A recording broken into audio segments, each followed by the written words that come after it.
কুণাল দা, কুণাল বাবু MLA. হ্যাঁ, এই তো দেখলাম মুখখানা অনেক সময় তো দেখি না, সবসময় টিভির সামনে বসি হলো। দেখলাম আমরা দুজনে, আমি আমার স্ত্রীও বসেছি, দেখলাম তোমার চেহারাটা বেড়ে গেছে, চেহারা খুব জেল্লা হয়েছে। আমার স্ত্রীও বলছিল খুব সুন্দর দেখতে চেহারাটা হয়েছে। আর এসে ভোটের দখল চলে গেছে, এমএলএ হয়ে গেছো, সেটা কিছু কম কথা না। তারপরে দিলীপদাকে জড়িয়ে ধরেছি, ও আমাদের শুভেন্দুকে জড়িয়ে ধরেছি, তাহলে আর কি আসো কাজ কেস একদম ঠিকঠাক, তাই না? একদম কেস ফিট। সেসব কথা বলছিলাম আমি। এই আমাদের মিস্টার লম্বুকে তো সিজি কমপ্লেক্সে নিয়ে গেল, তারপর দেখি সেখানে মটন রোল খাচ্ছে। মাটন রোল কোথায় ও দোকান থেকে আনিয়েছে না, কোথায় আগে কোনো দোকান ছিল, মাটন রোল খাচ্ছে, আর তারপর আর ফিরল না, সে থেকে গেল ওখানে। তারপরে মানে জেলে গেল না কোথায় গেল সে তো সবাই তুমি জানো, আমি জানি। এখন দেখছি সোনা পাপুকে ধরে ফেলেছে, না ধরেছে না, উনি যে গেছে শুনছি নাকি। তা যাই হোক, এই সোনা পাপু চেয়ারটা ভীষণ ভালো রে, ভীষণ ভালো দেখলাম আমি, ভেরি হ্যান্ডসাম, একদম পাক্কা হিরো। তুমি যদি সাইড হিরোর পাঠ করতে, সাইড হিরো মানে হিরোইনের বাবার যদি তুমি পাঠ করতে চাও, তাহলে কিন্তু হিরো হিসেবে ওকে খুব ভালো বানাবে, কারণ তো খুব হ্যান্ডসাম চেহারা, টাকা পয়সা আছে, গাড়ি থেকে নামছে, বড় বড় গাড়ি, প্রচুর পয়সা, কোটি কোটি টাকা। তো ওকে হিরো করে তো একটা সিনেমা হয় না। আর তুমি হলে হিরোইনের বাবা, কীরকম লাগবে সিনেমাটা, কীরকম হবে বলো?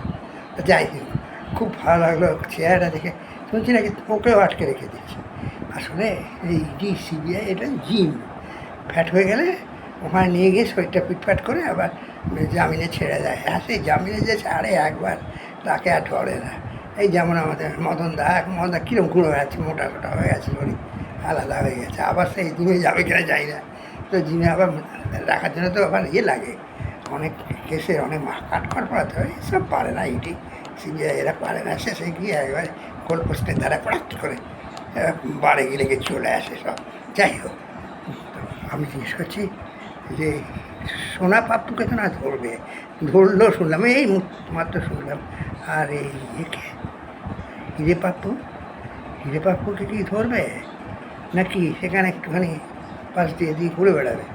ব্যাপারটা কিন্তু আমার কাছে খুব সাসপিসিয়াস লাগছে, খুব সাসপিসিয়াস। দেখি দুদিন কাল্টিভেট করে তারপর সে তো আবার হাইকোর্টে গেছে, তার নামে রেখে বাইরে হয়েছে। কী করছে এসব ছেলে মানুষের, এগুলো সব ঠিক হয়ে যাবে পরে। হ্যাঁ, ঠিক হয়ে যাবে, কারণ ঠিক হয়ে যাবে এখানে কেস, বিকাশটা টাকা পাবে, অনেক টাকা পাবে, ওরা দিনের পর দিন কেস হবে, ডিএর মতো কেস হবে, তারপর টাকা পাবে, আরও টাকা পাবে। এটাই তো আমাদের গণতান্ত্রিক নিয়ম, সংবিধানে লেখা আছে সব, তাই না? তাই বলছি, এখানে এখনও দেখার অনেক বাকি আছে। সন্ময়বাবু তো আগে বলতো একে, তখন তো বিজেপি জয়েন করেনি, আগে বলতো শুভেন্দু যুবরাজ, পরে তো যুবরাজ কনসেপ্টটাই পাল্টে গেল। সেটা সন্ময়বাবুও চলে এলো বিজেপিতে, মার খেয়ে প্রচণ্ড মেরেছিল, যাবে না এই কেন। যাই হোক, ছেড়ে দিলাম।